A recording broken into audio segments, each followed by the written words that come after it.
WhatsApp पर बच्चों ने दिखाया।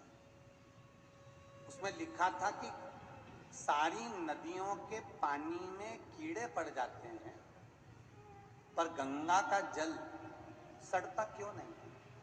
गंगा के जल में कीड़े क्यों नहीं पड़ते? उसका प्रसंग आज सुन लेना, अभी सुन लेना। गंगा के जल में कीड़े क्यों नहीं पड़ते? गंगा का जल सड़ता क्यों नहीं है? वो प्रसंग अभी आप सुन लो। भगवान भूत भावन भूतेश्वर की आराधना मां गंगा कर।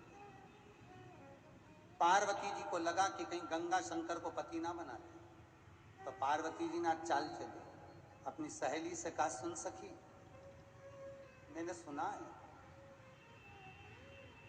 कोई संत निकल कर जाए तो उस पर एक लोटा पानी डाल दो तो संत प्रसन्न हो जाए, वर दे देता है।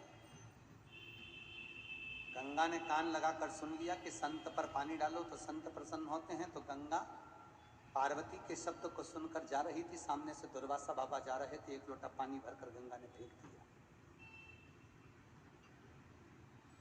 गंगा ने एक लोटा पानी जब संत पर फेंका, संत को क्रोध आ गया और क्रोध में लाल होकर संत ने कहा, अरे ओ गंगा, तो हिमालय राज की बड़ी बेटी होकर, हिमालय की पुत्री होकर तूने मेरा अपमान करा है। ए गंगा, मैं तुझे श्राप देता हूं कि तू स्त्री के शरीर को छोड़कर पानी के वेग में बहे। पानी के वेग में तू बहेगी गंगा। गंगा जल के वेग में बह रही, आंखों में अश्रु है। गंगा रो पड़ी, हाथ में गंगा जी ने जल ले लिया। मेरी बहन पार्वती ने मेरे साथ छल किया, पार्वती मेरे साथ छल कर रही है।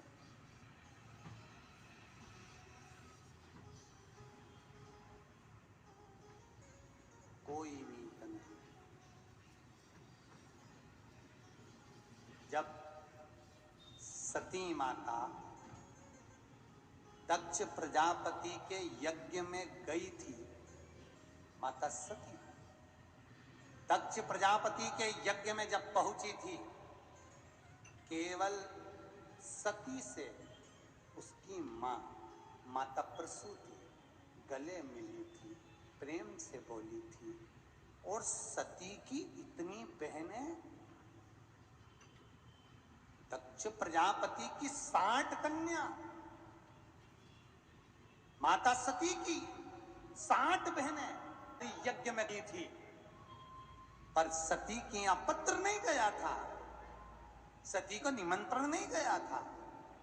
तो एक बहन सती से आकर नहीं मिली कि बहन तुझ आ गई, तो कैसे आई, कैसी है, क्या है, बहन नहीं मिली। एक बहन। और चंद्रदेव की धर्म पत्नी रोहिणी, चंद्रदेव को दक्ष प्रजापति ने 27 कन्या ब्याही थी।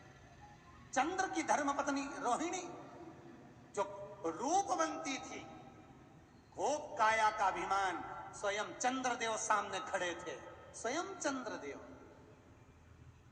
और चंद्रदेव ने रोहिणी के कंधे पर हस्त कमल रखा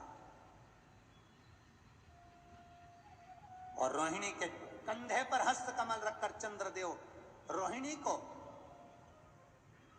हंसते हुए कहते हैं, सती आई। चंद्र कह रहा, सती आई। उंगली उठाकर कहा, ये सती आई। उसका चेहरा देखो जो बिना बुलाए आई, माता सती। सती मैया के हृदय अश्रु थे। जब बाप ही प्रेम से नहीं बोल रहा, तो ये बहन और ये बहनोई ये क्या बोलेंगे। रोहिणी रूपवंती बनकर, चंद्रदेव कंधे पर हाथ रखकर चले। मेरा बहुत निवेदन है, महाराज, थोड़ा बुरा तो लगेगा लोगों को, पर निवेदन करने में क्या जाता है। मेरा बहुत सुंदर निवेदन है। माँ बाप बैठे हों, घर के बुजुर्ग बैठे हों, घर के बड़े लोग पार्टी में भोजन कर रहे हों, घर के बड़े लोग शादी में एंजॉय कर रहे हो और आप घर के छोटे हो, बहू और बेटे हो, हाथ जोड़कर निवेदन है, थोड़ा बुरा तो लगेगा पर निवेदन है, घर के बड़ों की मर्यादा जरूर रखना। अपनी पत्नी के कंधे पर हाथ रखकर पत्नी पति को ठिठोली करते हुए घर के बड़े लोगों के सामने निकले, ये श्रेष्ठता नहीं देता। गति क्या होती है वो देखो। शिव महापुराण में एक एक सीख है। आज के बच्चे माँ बाप को खिलौना समझते हैं, माता पिता को, घर के बुजुर्गों को, घर के बड़ों को खिलौना समझते हैं। बड़े बुजुर्गों के सामने कंधे पर हाथ रखकर पत्नी के सामने, पार्टी में शादी हो रही है, परिवार में शादी चल रही है और कंधे पर हाथ रख रहे, फोटो खिंचवा रहे, एंजॉय करो, खूब एंजॉय करो। पर जहां माता पिता नहीं हो, बड़े घर के नहीं हो, वहां करिए। चंद्रदेव और रोहिणी कंधे पर हाथ रखकर उस यज्ञ मंडप में, उस यज्ञशाला में जहां माता सती सम्मुख खड़ी है, कोई नहीं मिलता, केवल मां मिली है, वहां रोहिणी हंसते हुए अपनी बहन के सामने से जाती है, बहन के सामने से।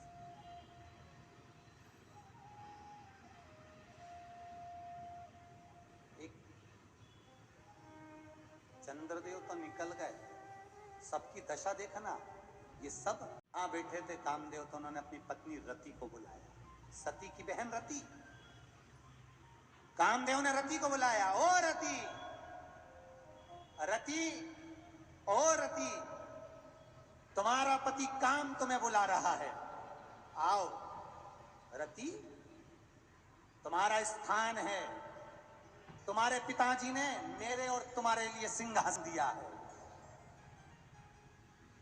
जो बिना बुलाए आते हैं उनके लिए कोई स्थान नहीं दिया जाता। सती के नयन जल छलक पड़ा, सती रो पड़ी, बिलख पड़ी, नयन जल छलक पड़ा।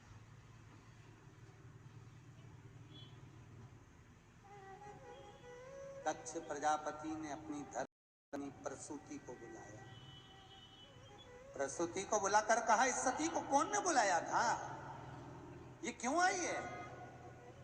प्रसूति दक्ष प्रजापति के हाथ जोड़कर कहती है, बेटी है, बाप के घर आ सकती। अभी बाप के घर तो यज्ञ चल रहा, पिता का घर तो बाद में था, यज्ञ में क्यों आई? मां कहती है, मैं उसको भेज देती, पर आ गई है तो बेटी तो है ना, पुत्री तो है ना।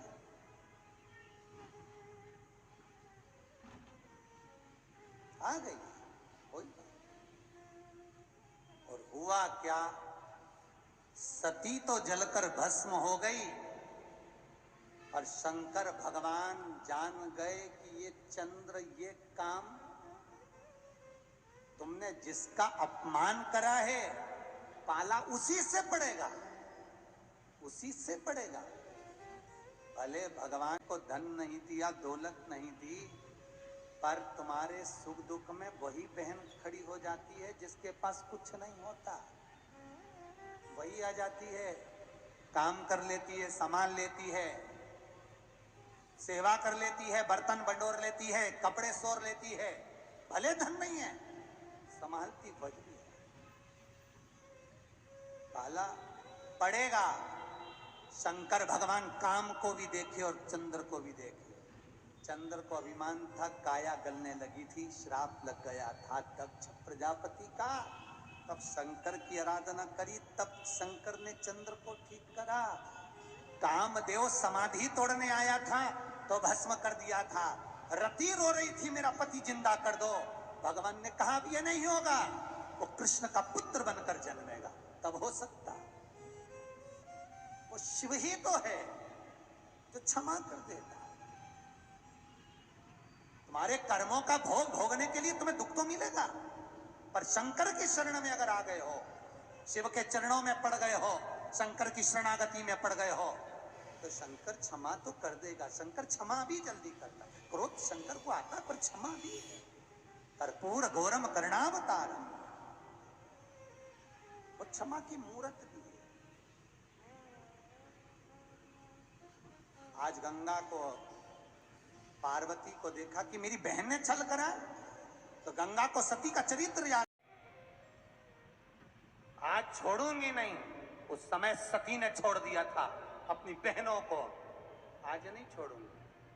गंगा हाथ में जल ली, पार्वती को श्राप देने वाली थी, शंकर सामने प्रकट हो गए। गंगा मत श्राप दे, मेरी अर्धांगिनी बने। गंगा मत श्राप। गंगा कहती है इसने मेरे साथ छल करके मुझे पानी बना दिया, जल बना दिया। गंगा ये शिव भले पार्वती से विवाह करेगा, तो गंगा कहती है तुम मुझसे विवाह नहीं करो। नहीं गंगा, तेरे से शादी नहीं कर सकता। क्यों? मैंने कौन सा पाप करा है? गंगा कहती है, शिव कहते नहीं गंगा, पाप नहीं करा तूने, तूने तो पार्वती से ज्यादा तप करा है। पार्वती से शादी करूंगा तो वो पास में बैठेगी, तुझसे शादी करूंगा तो तू पास में बैठेगी। पर गंगा, तूने मेरी इतनी आराधना करी है कि मैं तुझे पास में नहीं बिठाना चाहता, मैं तुझे मस्तक पर बिठाना चाहता हूं, इसलिए मैं विवाह नहीं करूंगा। पत्नी बनाकर सिर पे बिठाऊंगा तो लोग कहेंगे बीवी को सिर पे बिठा लिया, पर तेरे को शादी ना कर कर सिर पर बिठाऊंगा। गंगा तू सिर पर बैठ। गंगा कहती है ये जो हाथ में जल लिया है पार्वती को श्राप देने के लिए, ये हाथ में जो जल लिया है पार्वती को श्रापित करने के लिए, इस जल का क्या करूंगी मैं? ये जल क्या कर सकती हूं मैं? और गंगा जली अगर एक बार उठा ली, गंगा जली एक बार अगर लेकर आ गए हो तो उसको खोलना जरूर। ये हमारा शिव पुराण कहता है। गंगा जली खोलने का भी नियम है। अगर आज तो खैर इतना समय नहीं मिलेगा, पर कल की कथा में गंगा जली खोलने का नियम बताएंगे। और गंगा जली कहाँ रखना चाहिए, गंगा जली कैसे लेकर आना चाहिए, और गंगा जली को लाकर घर के किस भाग में रखना चाहिए। गंगा जल किस भाग में, वो उसको सुनेंगे कल का। यदि ज्ञात रहा तो गंगा तेरे हाथ में जो जल है, तू ये जल अपने ही जल में छोड़। ये जल तूने श्राप देने के लिए उठाया था। तेरे जल में गंगा जो भी अवगुण होंगे, तेरे जल में जो भी दोष होगा, वो इस जल के डाल देने से मुक्त होगा। तू कभी कभी जीव ग्रसित नहीं हो। जीवों का कल्याण करने वाली, मुक्त करने वाली, जीव ग्रसित नहीं। कई लोग कहते हैं गंगा का जल में कीड़े क्यों नहीं पड़ते, बाकी के नदियों का जल लाओ तो पड़ जाते हैं। दूसरी नदियों का पानी भरकर लाओ तो कुछ दिन में उसमें गंध आने लगती है, बदबू आने लगती है, सड़ जाते, कीड़े पड़ जाते हैं। पर गंगा के जल में नहीं, गंगा के जल में कीड़े नहीं पड़ सकते, क्योंकि गंगा ने जो पार्वती को श्राप देने के लिए जल उठाया था, वो जल माता गंगा के हाथ का जल गंगा के ही जल में शिव ने चढ़वाया।